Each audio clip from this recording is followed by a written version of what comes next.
Welcome to IOQM 2023. Yeah, this is the part 6 of the video.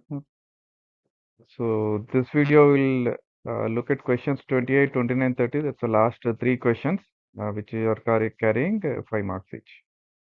Okay, so far this IOQM is tough. Let's see how these problems are. Yeah, there is a very big question. Let me try to explain it using a diagram. So what he is trying to tell is you have a unit equilateral triangle. Okay, if you consider this as one big triangle, unit equilateral triangle, where the side is 1 unit. Okay, or the triangle can be, you can divide the triangle into multiple units of equilateral triangles again. Okay, so if I take the 2 units of the side, then the equilateral triangle looks like this. You will have 1, 2, 3, 4, 4 equilateral triangles in it. If you take 3 units on the side, then you will have 1, 2, 3, 4, 5, 6, 7, 8, 9 triangles like this. Okay, and this is 1, 2, 3, 4 units on the equilateral triangle side. Okay, then you will have a equilateral triangle like this. So it will go on increasing like this from 1 to 1000. N is going from 1 to 100. Sorry. Okay, you will have n minus 1 points, right, for 1 to 100. So that's what it said. Now there is a coin placed on every corner here. Okay, if you consider as a unit equilateral triangle, you will have 3 coins placed. Okay, 1, 2, 3. Okay, if you consider a 2 unit equilateral triangle, then you will have 1, 2, 3, 4, 5, 6 coins placed. Okay, and at any time you can toss only 3 coins. You can flip basically from heads to tails. There by default they are all placed heads on the coins.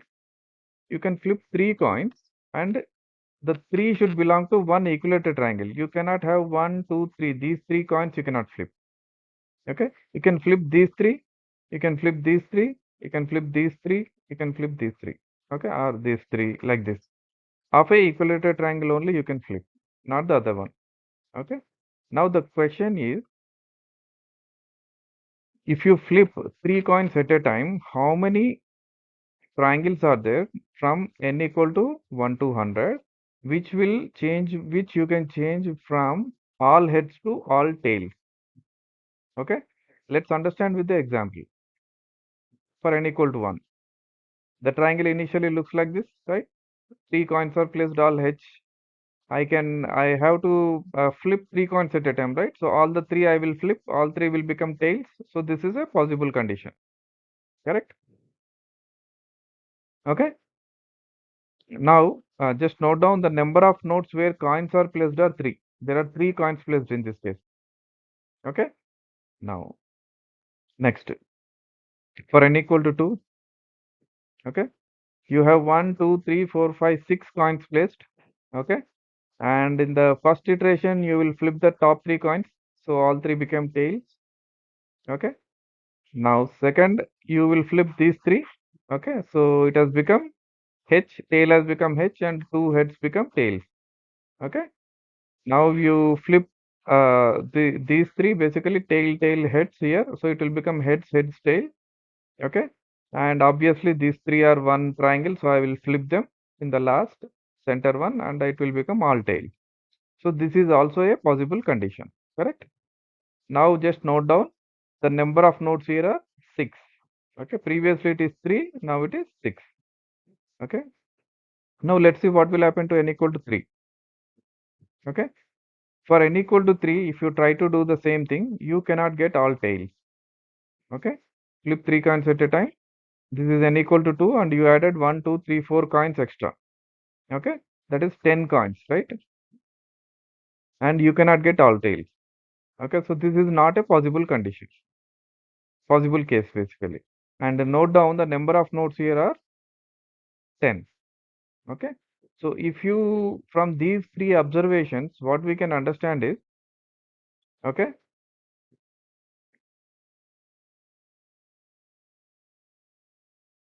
if the number of nodes, that is number of coins placed, are divisible by 3, it is possible to flip.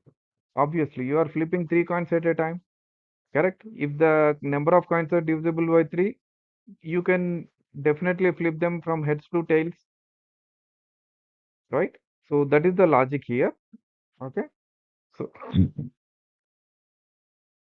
okay. Now to summarize our problem, let us draw a table for relation between n and a number of nodes. For one node, you will have n plus 1 into n plus 2 by 2, that is 2 into 3 by 2, that is 3 nodes. Okay. Flip is possible? Yes. Number of n is 2, number of nodes are 6. Flip is possible? Yes, because it is 6. Correct? It divisible by 3. 10, not possible. Okay. Then for 4 units, for n equal to 4, 15 coins you will have and possible. Okay, n equal to 5, 21 possible.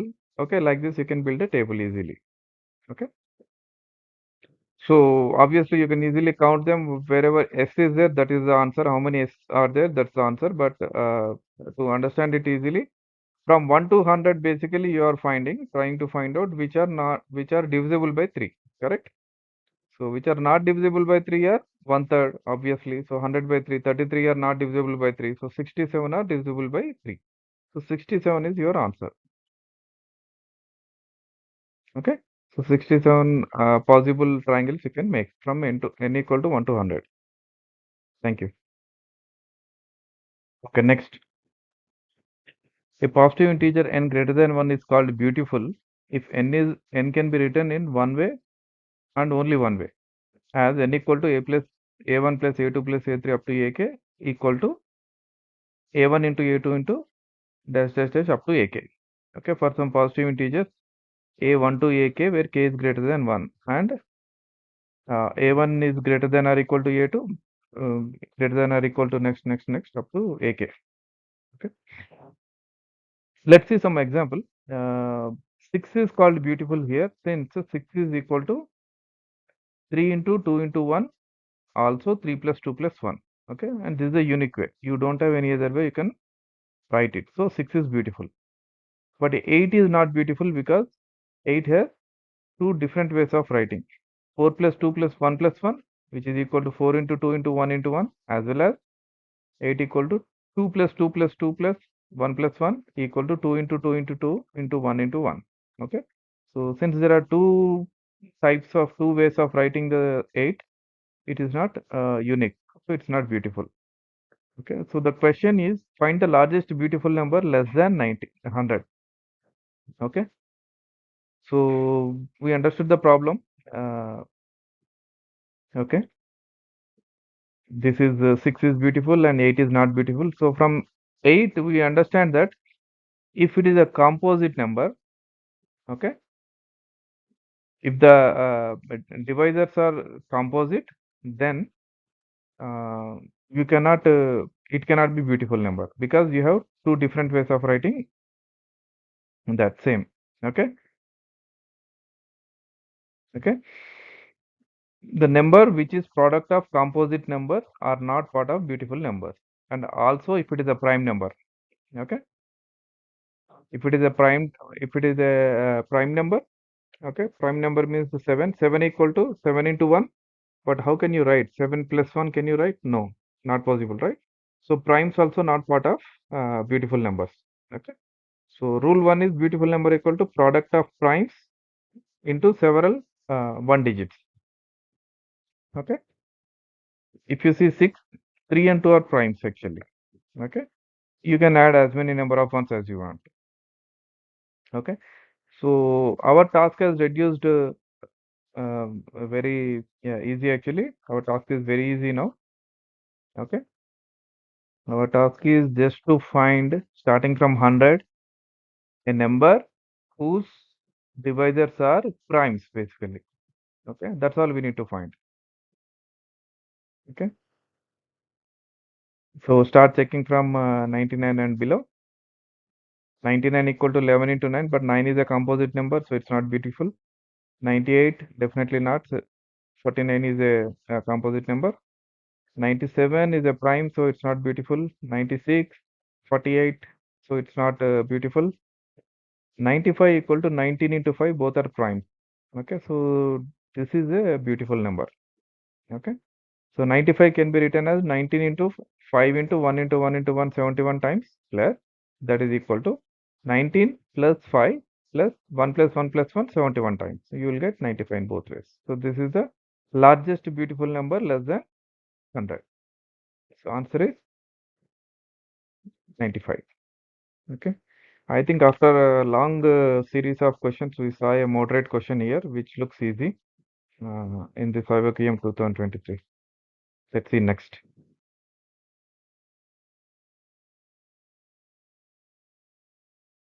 Let dm denote the number of positive integer divisors of positive integer m. If r is the number of integers, okay, for n less than or equal to 2023 and for which sigma of I equal to 1 to n, d of I is odd. Okay, find the sum of the digits of r.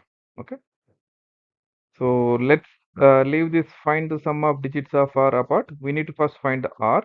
Okay, so let's understand the problem first. Okay, I just wrote a table here. Okay, I value and d of I. D of I is nothing but number of positive integer divisors. Obviously, yeah, is just trying to tell positive, but when you count divisors, we always take positive. Okay. So for I equal to 1, di equal to 1, there is only one divisor, that is 1. For I equal to 2, you have two divisors, 1 comma 2. For 3, 1 comma 3. For 4, 1, 2, 4. 3 are there, right? So di is 3. Okay. For 5, you have 1 comma 5, which is 2. For 6, you have 1 comma 2 comma 3 comma 6, 4. Okay. For 7, you have 2, 1 and 7. Okay. For 8, you have 4, 1, 2, 4, 8. Okay. So on I wrote here. So if you observe it carefully and you take the sigma of d of I until each number. Okay. Until n equal to this I number. Okay. So for first one, obviously this is odd. There is only one divisor, so it's odd. Okay. For second, it is sum. Okay. It is sum of d1 plus d2. Okay. d1 is odd, d2 is even, so you will get odd only. Right. Until you get another odd number, you will get odd only. Okay. For 3, there are even number of divisors, so you still continue to be on odd. Okay. And for 4, there are odd number of divisors, so odd plus odd will become even. Now it will continue to be even for even additions. Okay. So for 5, 6, 7, 8, it continues to be even. At 9, since it is odd divisors, it will change to odd again. And it will continue to be odd until you get uh, next odd, right? So that is next odd is at 16. Okay. At this point, it will turn into even. Okay. So if you see this, if you observe this table very, very carefully, you understand few things. One is the number of divisors are odd for perfect square number, a number which is a perfect square. That is 1, 4, 4 you can call it as 2 square, right? 9 is 3 square, 16 is 4 square. For rest all, it is always even number of divisors are there. Okay. So that, excuse me. So that means the series will remain odd because one is odd. Okay, until you hit another uh, perfect square DA. Okay, like 4. At this point, it will turn into even. Then next perfect square, it will turn to odd. Next perfect square, it will turn to even.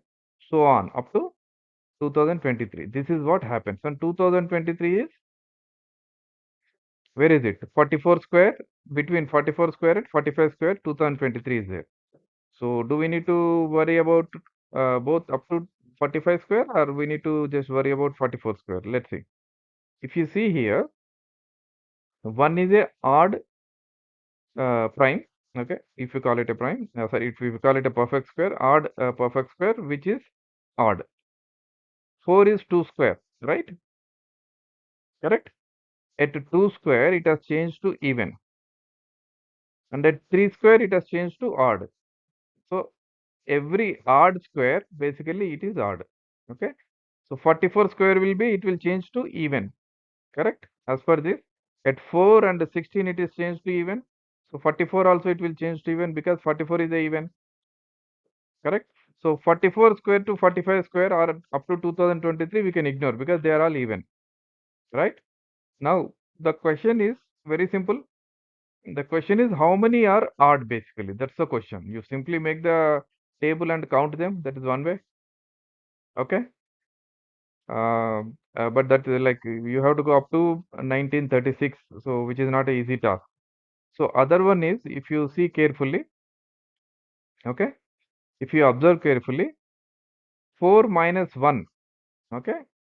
That is 2 square minus 1 is odd. Correct. So I can call it sigma of d of I is equal to 2 square minus 1. Then next odd will be at 4 square minus 3 square because at 3 square only it will turn into odd, correct? 2 to 3 square, 2 to 3 square, what happens? It is even. So we can ignore it. From again 4 square, that is 50, at 16 basically it will turn back. So 4 square minus 3 square, it is again odd. So you take every even number here, okay, and write it. 1 square minus 2 square minus 1 square, 4 square minus 3 square plus 6 square minus 5 square plus dash dash dash up to 44 square minus 43 square. This is the sum basically, for which sigma of di is odd. Okay. Now this is very simple. This is a square plus a square minus b square. So which is a plus b into a minus b. So a minus b is always 1 here in each of these terms. My a minus b is always 1. So you can ignore. So a plus b is what you will write here. 1 plus 2, 3 plus 4, 5 plus 6, dash dash dash up to 43 plus 44. This is sum of integers from 1 to 44. That is equal to 44 into 45 by 2, which is 990. So R is 990. So we got R value, which is 990. The question asked is find the sum of digits of R, okay, which is 9 plus 9, right? That is 18. 18 is the answer. Yeah, definitely this is hard, but yeah, very good question actually. Yeah, in fact, this is a real example of how to understand pattern recognition in mathematics, how much pattern recognition helps in math. This is one very good example of such problem. Okay. So that's all. I think we completed all the IOQM 2023 questions. Hope I gave a good explanation for each question and solved it in easy way. I have referred many solutions online and choose the best solution which 8th, 9th, 10th kids can understand. Okay, so that way, that is the main motive behind my videos. Hope you understand. I'll come up with more videos. Just follow me, like me, and subscribe to my channel. Thank you.